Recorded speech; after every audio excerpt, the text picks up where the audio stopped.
In this video, we took Mocha to the park, and we happened to run into an 8-month-old German Shepherd. As you can see, both were a bit hesitant. The owners of the puppy just came from a dog run where the puppy got pinned down by a pit bull. Didn't get attacked, but the pit bull probably just told it who the boss was. Dog politics. After a slow leash introduction, Mocha gained enough confidence and was able to play normally with the puppy.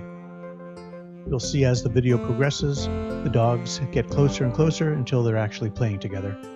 So keep in mind, and I think I mentioned it in the previous video, the only interaction Mocha has had with other dogs has been negative. So this is actually a very big step for her. And by the end of this video, which is another minute or so, they were best friends.